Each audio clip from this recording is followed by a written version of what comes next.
if you're a company that is really committed to DEI and understands that you're in that for the long term, you do the things that you need to do, and it's not performative. It is integral to the day-to-day workings of the company. And DEI was never intended to be value this over everything else. It is about being a company, being an organization, being an entity that understands that we're all in this life together, we're all in this world together, and that we have to figure out ways to interact with each other in a professional and a positive way. One of the messages that we put out at Victory is that democracy is stronger. Democracy only works when it reflects all of us, and it has to reflect the LGBTQ community. But I have never asked anyone to vote for me because I was a lesbian candidate. I have always asked people to vote for me because I was the best candidate. And that's the difference. Have you ever noticed that some of the best ideas come from unexpected places? Your next breakthrough may come from a leader facing similar challenges, but in a completely different sector. Welcome to Chief Influencer. I'm your host, Anthony Shop. Join us as we explore how today's successful leaders inspire, influence, and connect with others. Chief Influencer is a production of Social Driver and the Communications Board, who have teamed up to spotlight how great leaders and communicators are making their impact in the world. This episode is brought to you by the George Washington University's College of Professional Studies. With in-person and online programs ranging from master's degrees in public relations strategy to certificate programs in digital communications, GW offers more than just the credentials to help working professionals get ahead. It prepares them to be leaders in their field. As a proud GW graduate myself, I can attest that faculty members combine academic rigor with real-world lessons that can't always be found in textbooks. Check out cps.gwu.edu for more information. I'm thrilled to introduce today's guest, Annise Parker, President and CEO of the LGBTQ Victory Fund and LGBTQ Victory Institute. Here are 3 things you should know about Annise Parker. Number 1, she is the first former elected official to lead Victory. She served 6 years as mayor of Houston, following 6 years each as a Houston City Council member and city controller. She was the first openly LGBTQ mayor of a major American city. Number 2, in 2010, Time magazine named Mayor Parker one of the 100 most influential people in the world. The City Mayors Foundation named her a top U.S. mayor and the 7th ranked mayor in the world. Number 3, Annise has tackled the tough issue of climate change. She was a member of President Obama's task force on climate preparedness and resilience, was a steering committee member of the C40 Cities Climate Leadership Group, and served on the board of the Climate Disclosure Project. Mayor Parker, you've been called many things, including a visionary by Scenic Houston, guardian of the human spirit by the Holocaust Museum Houston, distinguished alumna by Rice University, and many, many more. Today, we are thrilled to call you a chief influencer. Welcome. Thank you. Glad to be with you. And I'm sure some of my constituents had other names for me, but this is okay. We picked all the good ones. Yeah. Well, Mayor Parker, today you run an influential nonprofit organization, and previously you ran a major American city. What's the most important thing you've learned about influencing others to make an impact? You have to be a good listener to be a good influencer, because you have to understand what your audience experiences from what you say and what you're putting out. But you also have to understand how to reach them. And the only way I know to reach other people is to listen to what they say at multiple levels. I think that is increasingly challenging today, figuring out how do you reach people, because the media landscape is so fragmented and, there's so much noise out there. I'd love to know if you could just share some of your thoughts on the best strategies in today's sort of evolving landscape. I don't know that you can really listen to people in an electronic world. I think you have to listen to people in person as much as you can. Now, I'd say that knowing that it was impossible for me as someone who led a city of 2.3 million people to really, listen to everybody. It's also a matter of forcing yourself out of, we're all in our own echo chambers because it makes us more comfortable. And it's easy to fall into a rut of, I listen to certain information. I cannot listen to talk radio, for example. I just can't. Fortunately, I had people who worked for me who who were willing to do that.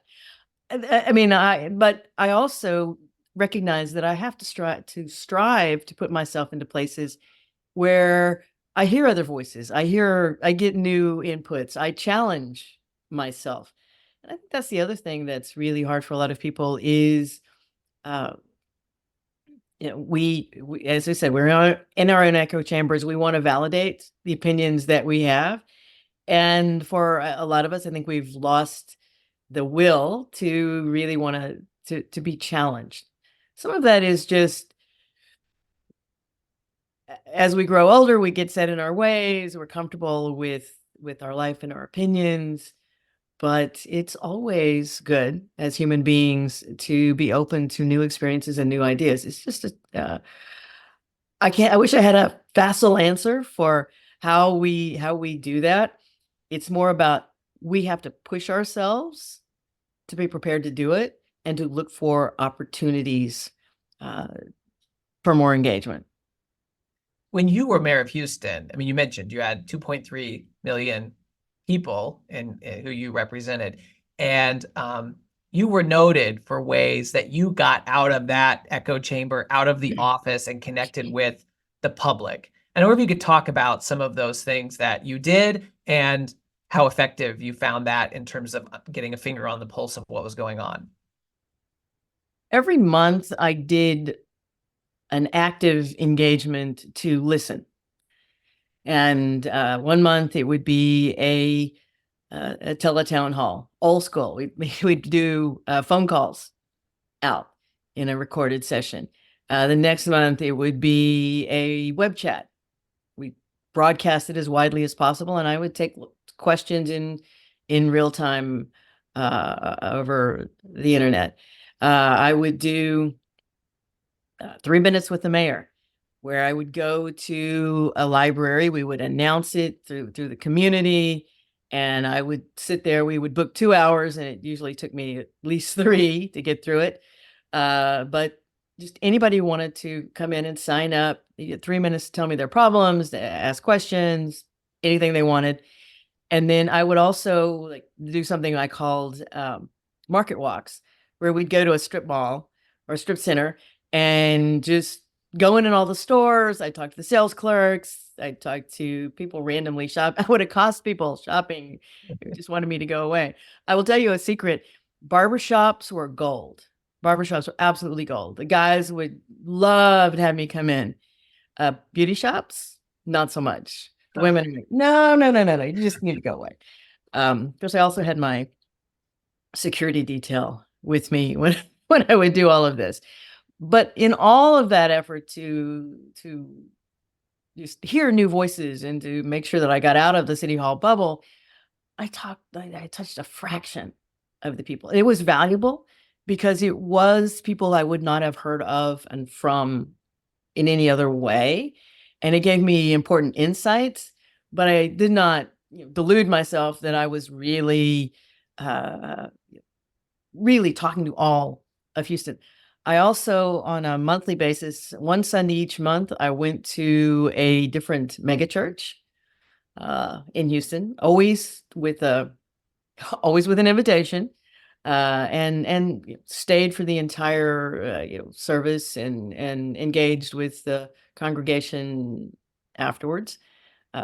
Partly because we are down here in the Bible Belt, and Houston has some of the largest megachurches in the world. But that was just another venue. They were almost all Black churches, and it was important for me to get input from the larger Black community.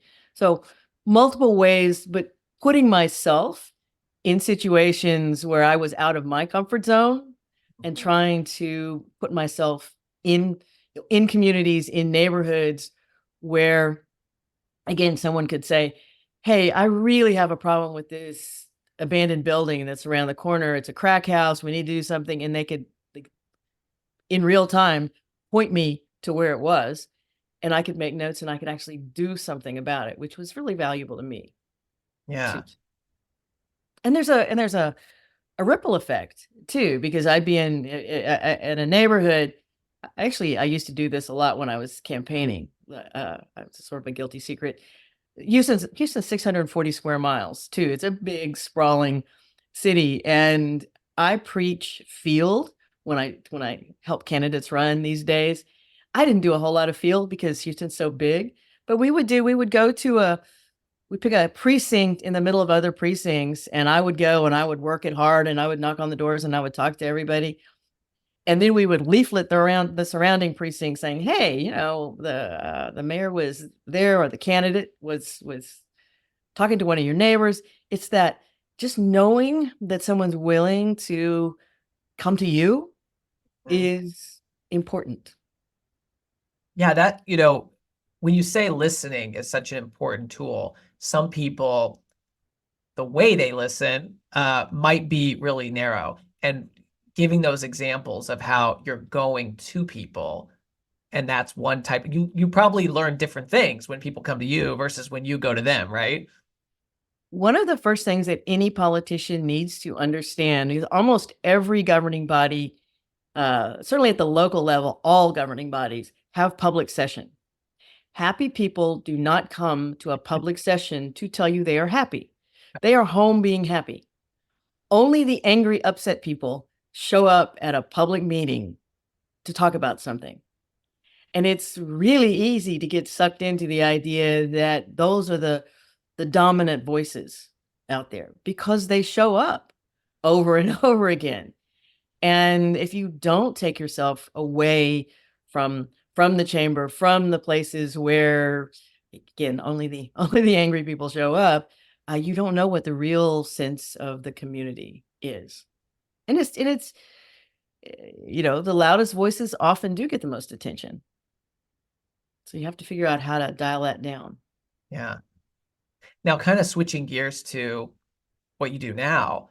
I mean, you've been involved with the Victory Fund since its founding. Now, decades later, you are leading the Victory Fund and the Victory Institute. For folks who don't know, can you just share more about the organization's history and why the work is so important?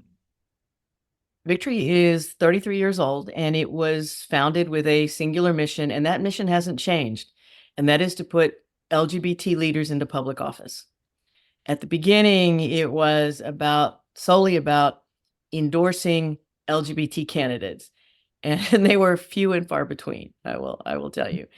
Over the years, we have also had a robust program of appointed officials as well, focused on the federal administration. But we do our work every level of the ballot, every part of the country. We're the only national organization that does down ballot races, and we don't do any policy. We just do people. We love and respect our allies, but our mission is LGBT leaders into public office, putting people into the rooms where the decisions are made about the policies that affect our lives. Other organizations can lobby the policy. We want to make sure that our democracy is fully representative of the LGBTQ community. And we have made enormous strides in that. We maintain something we call the Out for America map. And do an internet search, you can find it, and it is every known out LGBT elected official, whether we had anything to do with helping them be elected or not. There's less than 2,000. If we are whatever the percentage of the population, and the number changes every time there's a new Gallup poll, but say we're 5%, we need to elect 38,000 more people Mm. to have parity in all these elected positions. So there's a lot more work to do. And we do that work formally on the Victory Fund by endorsing people and funneling money to them. But we do it on the Victory Institute by training them to run for office, by supporting out LGBT elected officials. We do leadership programming. We connect them with each other. We do quarterly calls around different subjects so that people can get our elected officials can be informed on issues of the day. Monkeypox, for example, when that hit, we did a convening so that everybody could hear directly from the CDC about monkeypox.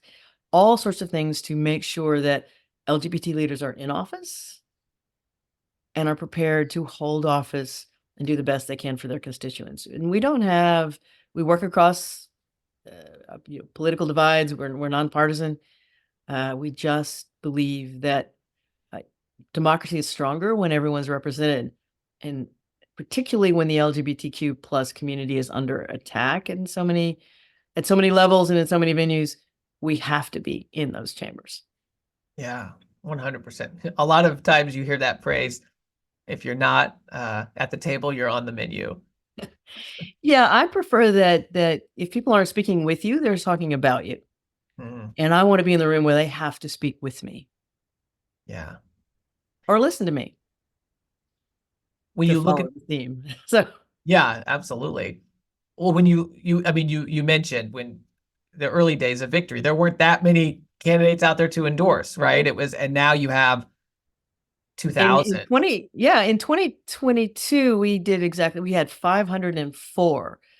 The first year Victory was founded, I think they may have had 6 or something. It was it's grown a lot, and I would assume, well, I know we're going to be well over 600 candidates this year. So when you look at those candidates across the country, on the map, what are the key things that you think you have done or that have happened to cause that growth? I mean, it's sort of a graph that is going up, up, up. And it's going up very rapidly. Uh, The map grows because we elect people. We find it we comb through we do searches through media looking for people who are running who identify as part of the community. We ask our current network of LGBT officials about good candidates, and we work really hard to find them and nurture them and help them be successful. But we also try to uh, be a space that encourages closeted officials to come out. And then finally, we just find people. I mean, our organization's been around for more than 30 years, but it is it's a big country and a big community. And because we work down ballot, there are a lot of folks who need to know about us and haven't yet. So we're constantly pushing out, we can be a support for you. We can be a help to you. We want to put you on our map, literally. And all those methods work. The interesting one is the encouraging people to come out. Uh, it's not a big piece of our work, but in this day and age, it's still important. People will be elected and not feel comfortable at the beginning of communicating their true selves, and we help 2 or 3 elected officials a year navigate the media and the public process of coming out. I mean, that feels like a really delicate uh, thing to manage because because folks have legitimate fears. And when you think about influence, sort of influencing someone to make a major decision like that, that is going to impact their life. That's tough. Can you talk about that? Because I would imagine you probably have some of those conversations yourself, and you know what it's like to be openly, as a member of the community, elected official, where you get a lot of stuff thrown at you. Fortunately for me, I came out when I was in college. I freshman week at college, I was determined to be out. And I've been out my entire public career. But a lot of people, it's not for some, it is in truth, they are deeply in the closet. For others, it's that they try to separate their public life and their private life, and they've never talked about their private life in any public way. The bad news in today's world is there are no private moments in public life when you're out in public. I mean, everybody you encounter has a recording device. called a telephone, but everybody has a recording device. And we are increasingly comfortable with the idea that we should know, and I don't think this is a good idea necessarily, but the idea that we should know everything about the people that we elect and that are running for office. And so we pry, we push, we want to know more. And so each politician has to navigate that. And if you are not comfortable yet in your own skin and then trying to deal with that, it's very challenging. A great example of this, I know he won't mind sharing this. Chevron Jones, who is a state senator in Florida. He's Black. He's the son of a pastor. He was a state representative, and he wanted to be honest about his life. We worked with Chevron. It is easier if they've never lied about it, if they've simply never talked about it. But even if they've lied about, their sexual orientation, we can help them figure out a way to explain why they felt it necessary to do that to their constituents, and to be open and have an open and honest dialogue, listen and communicate, and then move on. And Chev has since been elected and reelected, and he moved up to the state Senate and is becoming a power in Florida. And I think he would tell you that part of that is being able to share the love that he has for his husband, being able to be comfortable in his own skin in a way he wasn't before. He brings more energy to the work. It's very similar to the work we do. We train a lot of trans candidates, and I will tell you that while I won't say that being LGBTQ is a positive in politics, it is by no means a negative. But it is important to know how to have the conversations and to manage your narrative about something that for a lot of people is still problematic. And the best way we have seen our trans candidates deal with it is to be upfront. Danica Rome is the greatest example of that. And again, personal conversations and listening. Danica won her seat and won her seat again and won her seat again, and now has moved up to the state Senate in Virginia by knocking on doors and having front porch conversations with people who knew she was a trans woman, but were willing to listen to her ideas about how to fix the problems in the community. And people want honesty and integrity in their public officials. And some people are able to convey it when it's not there, but real integrity and real honesty is respected by folks. And that's one of the reasons that, again, there's this kind of an alchemy that goes on when someone who may be a bigot or even not a bigot, just uninformed about issues around the LGBTQ community, but it respects the fact that you are open about who you are and are willing to engage with them around it and not have a chip on your shoulder. I love that you brought up Danica Rome.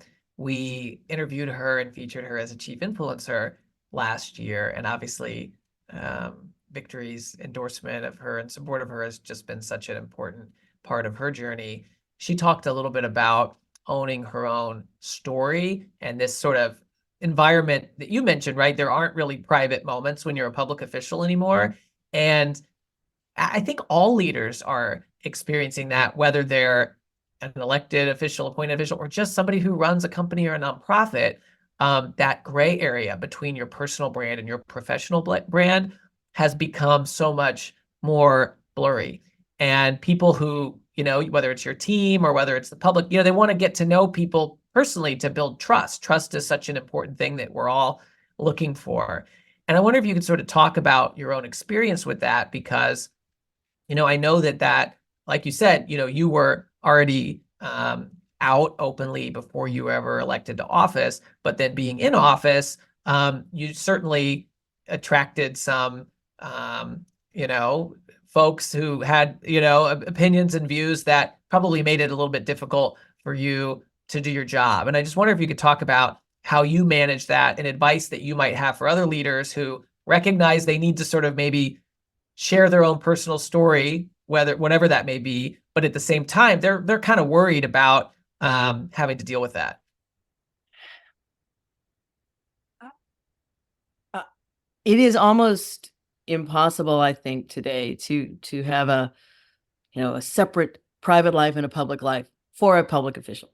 It's challenging for, as you said, for a business leader, anybody who's in the public eye, but for a public official, and particularly, high profile, leading a major city, or if you were in the partisan arena. And I was never in a partisan position. All my, you know, uh, 9 elections were all and nonpartisan, which actually, frankly, is helpful.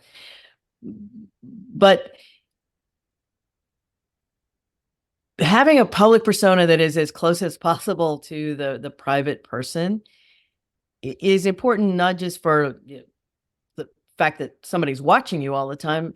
It's important for the energy you bring to the work. And this is one of the things I would say to anybody out there who is closeted.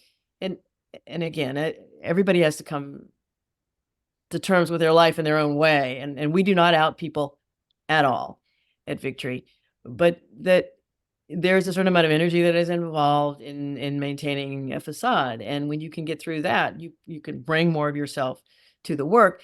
And as I said earlier, people respect the fact that you are honest with them about tough things. I had a brand as mayor, and that was that I'm going to tell you what I think as directly as I can. And that brand was something that I honed over multiple elections. By the time I was elected mayor of Houston, I'd already been elected citywide in Houston 6 times. So Houstonian, I was a known quantity. Worldwide media attention. There's a lesbian elected mayor of Houston. Oh my God, how did this happen? Lesbian in Houston, and the two things together. But to Houstonians, oh yeah, that's Annise Parker. We know her. We know she's gonna tell it like it is. And I think Houstonians were a little stunned that the rest of the world was so intrigued by the fact that I was elected, because I was actually the safe choice for mayor. And I'm going to say this, and it's a little snarky, but the choice came down to: did you want the good government lesbian, or did you want the lawyer lobbyist? Oh, we want the good government lesbian, the lawyer lobbyist, because we know her. Now, anybody who's in public office or in public life is going to have people who are angry with him. If I didn't have a certain percentage of Houston mad at me every day, I wasn't doing my job, because you're balancing competing interests. You're doing things. There's always something that someone's going to be unhappy with. I mean, you try to find good solutions. Some people who are in public life are always trying to have everybody love them. If you're trying to get things done in public life, you have to make sure that you have enough people who are with you to keep moving forward, but keep pushing for change. So there were always people who were angry about something. And it's very tempting to just say, oh, I don't need to listen to those. I'm going to go on a tangent here. A lot of entrepreneurs will tell you that you don't listen to the negative voices. No, you have to be aware of the negative voices, because sometimes they're right. What you have to understand is where you are right and where you are possibly wrong and where you don't know, and be open to to the input. And then sometimes people can surprise you. I had hate, folks. There was and there's a reason that every big city mayor in America has a full-time security detail. I had death threats. But I had a guy that every Friday would show up on the steps of City Hall at precisely at noon, usually under my office window so I could hear him. He would blow a shofar.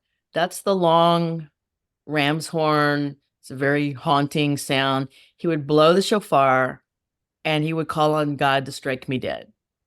These like clockwork, Fridays, rain or shine.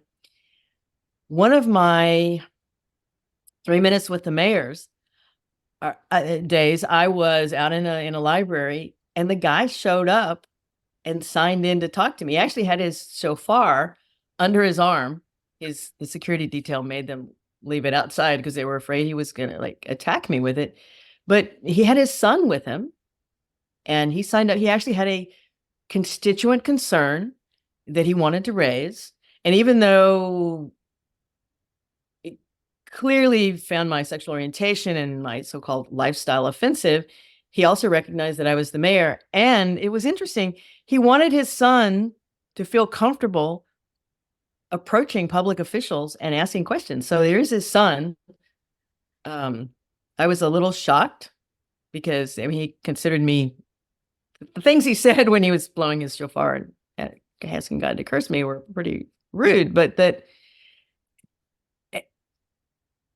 for me, it was important that I listened, I addressed his concerns. He was my constituent, and I took care of the issue. It was important for me also that, I don't know what messages his son was getting, kind of some mixed ones, but everybody ought to understand that here in America, you have the right to access your government. And so he was passing a vital lesson down, and I was impressed with that. I wonder where they are now. I don't know who he's cursing now, or whether he left office so he can put his shofar down and go find something else to do. But if I had, it would have been certainly easy to say, no, he's not allowed in here. He's dangerous. But Power of an open door. power of an open door. One of I'll give you another interesting example. When I became mayor, and for my inauguration, I, traditionally we have an opening prayer and a closing benediction. I asked Joel Osteen, who is a pastor here in Houston, Lakewood Church. Lakewood is maybe the largest church in America, and I asked him if he would offer a prayer for the city at my inauguration, and he agreed. And afterwards, he got ripped up by folks on the right, and I got ripped up by folks on the left for the fact that we participated in this together. And my response was actually, we didn't talk about it because we are not buddies, but our responses were remarkably similar, and that was that we live in this city together. If we want this city to work, we have to find ways to work with people that we disagree with. And the city has to come first. Wow. I didn't know that particular story. Thank you for sharing that one. When you were arguably the most experienced mayor in the history of Houston. No one else had served on the council and as controller, but all that national and global attention that you received, like you said, everyone said, oh, lesbian mayor in Houston. That was what it was centered around. Were you able to leverage that exposure to help accomplish what you set out to do, or was it a distraction? Oh, it was a huge benefit to the city of Houston. We on the third coast, or the last coast, or the left behind coast is kind of how we view it. East Coast, West Coast, people fly over and don't think about us. I'm from Kansas City, so I relate. So suddenly Houston was cool. And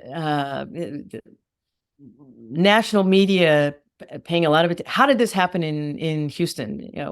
In fact, at that time, New York had never had a woman mayor. LA had never had a woman mayor, and the fact that Houston had a woman and a lesbian. Fast Company magazine came in. We're the city of the year. All sorts of national attention, and it was a gold mine for the Chamber of Commerce. So we were working it like crazy. At the same time, I also did I want to be on Undercover Boss? No, thank you. Did uh, It's hard for you to be undercover. I think they would have to do something. I Yeah. I, I don't know how it like look, but no, it just that seemed frivolous. Yeah. Did I want to be did I want to be on I Am Kate? No. I don't believe in reality shows. I don't like them. I did not want to do anything that would trivialize my job or the work I was doing, but I wanted to leverage every bit of national attention I had to showcase Houston. So, could they come in and talk to me? Could the New York Times come in and talk to me about, um, being the lesbian mayor? Sure, but we're going to talk about a whole lot of other things too, and I would whatever got their attention, then I would pivot away to the things about Houston and try to use it to promote the city. It was a distraction in a sense, but because I already knew who I was, I already knew the city. I'd been in office long enough to understand what an opportunity it was. We really used it, and my comms department really used it uh, to promote the city in multiple ways. Now some I did say yes to. I was on Wait, Wait, Don't Tell Me on NPR, which was a mixed bag because I somehow they do it it's a 2-hour show, and they distill it down, and the interview with me, somehow I managed to mention topless clubs in Houston, taking my kids through fast food restaurants in the official town car, and the weird cars we have on the road because we have the largest art car parade in the yeah, my comms team was like, "Really? Those are the things you mentioned?" Well, the conversation just flowed. I also did the Stephen Colbert Show and tripped him up, which was probably one of the highlights of my life. I got him to he he gave me a softball. He kept asking, "What do you call the woman? Is it the woman you live with?" He was trying to get me to say, "What is she, my wife or whatever?" And I said, "Well, I call her Kathy." And he just lost it on national TV. And I'm like, yes. Oh, That's great. No, you don't like reality shows, so we're not going to see you on Dancing with the Stars in the yeah, future, I no, guess. no, no. But local politician Tom DeLay was on Dancing with the Stars, and I actually raising money for a local charity. I did the hokey pokey with him on stage. As a public official, you have to be willing to embarrass yourself when it's embarrassing you, but not Mhm. in any way bring embarrassment to what you represent in your Yeah. city. I think that's a really good lesson. And when you talk about that, this drew media attention because people wanted to talk about that you were, a lesbian who was elected mayor, but you found a way to select the ones that made sense and to re-pivot that, conversation to the things that mattered for Houston, which made a big impact on the city, being recognized by Fast Company as the coolest city and stuff like that. I mean, that makes a big impact. So I think that's a really good takeaway for other leaders to think about.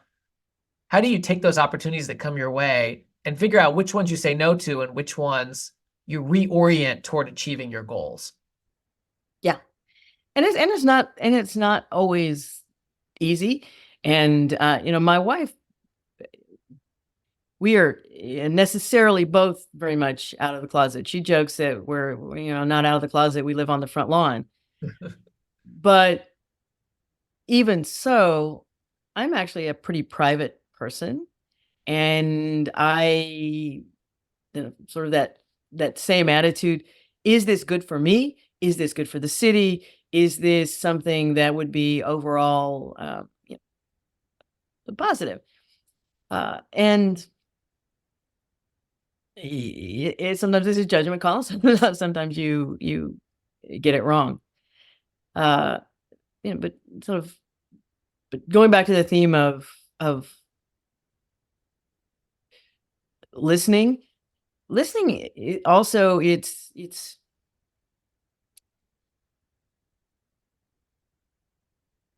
doesn't mean that you are responding to always to what's happening around you. You also have to be looking to where you want to go. How do I get where I want to go? How do I get, what do I need for the city? What does the city need? What do I need to accomplish? What do I need to accomplish this week? What do I need to accomplish this month? What do I want to accomplish long term in the term of office that I have? Mhm. And your that two-way communication, which is vital to any public official, is also about you listening, listening to yourself, listening to and it they're good voices, they're distracting voices, they're negative voices, and finding the ones that, where it's important to listen and to lean in, and where it's to say, nope, this is what we're going to do. Yeah. Well, I want to ask you even about that specifically because a lot of corporate leaders, they may have, a commitment to inclusion and diversity and equity, but they're listening and they're hearing some backlash from consumers or even on corporate earnings calls or investors about this, this concern of the woke corporations. And you work with a lot of corporations. You did as mayor, and you do in your role with Victory because you have so many corporate partners. And I suspect you're hearing some nervousness from some of them. And they're probably wondering, well, what do I listen to that is, legit concerns that I really need to be careful? And then what is this sort of noise? I wonder if you could talk about how you would counsel leaders who are dealing with that right now. It makes a tremendous difference whether the commitment to inclusion and diversity is a core value or it's a marketing tool or a fad of the month. And if it is a core value, it's approached differently. Being an ally of the LGBT community is not putting employees in rainbow colored t-shirts and sticking them in a pride parade.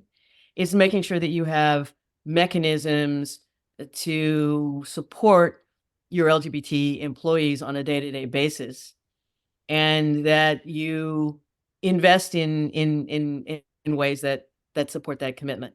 And so I think a lot of companies were have forgotten that rule, that it has to start. If you don't believe it, don't do it, and do it internally. Like a great example. And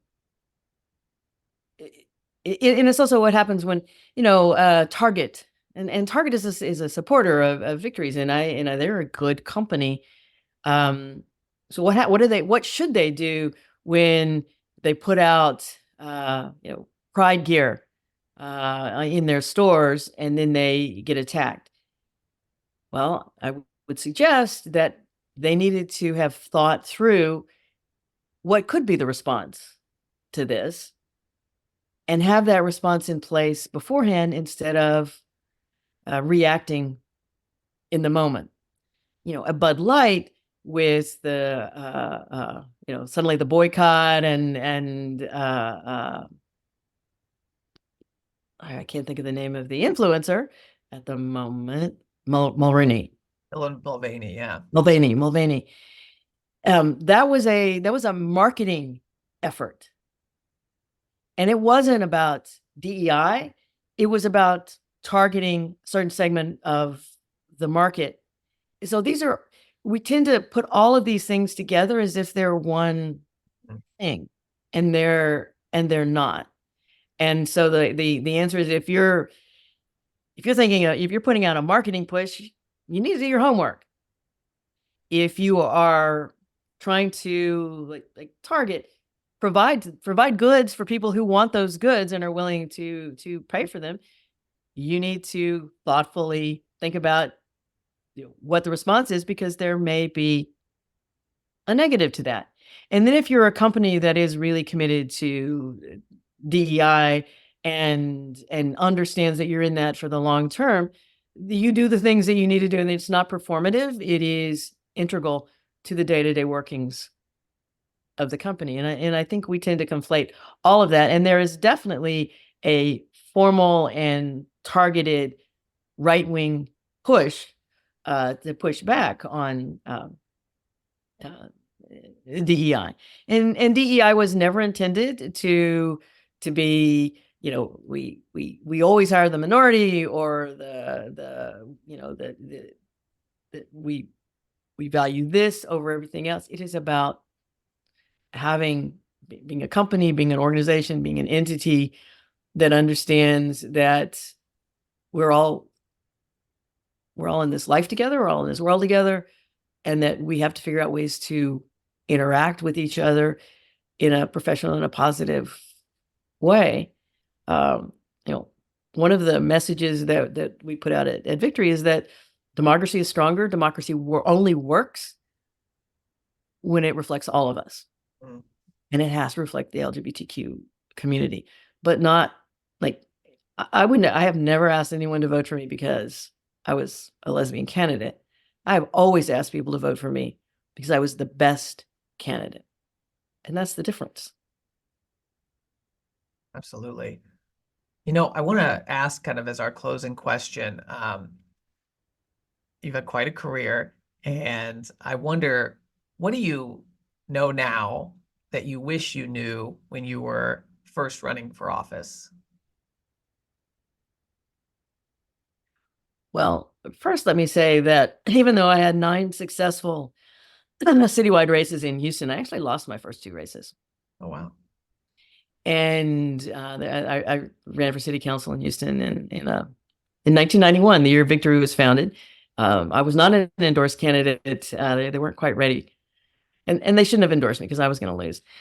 I wasn't prepared.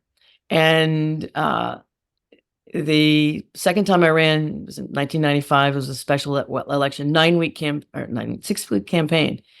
And I thought, okay, I hated campaigning. I hated losing, but I wanted the job. I wanted the work. And I could stay in it for 6 weeks. I could put myself in it. And I lost. And the first time I lost, I curled up in a fetal position for 4 years. The second time I lost, I curled up in a fetal position for about a year and said, I'm never going to do this again.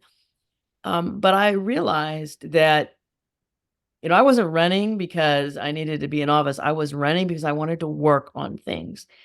And the only way I could work on them, the best way I could work on them, was to be in that position.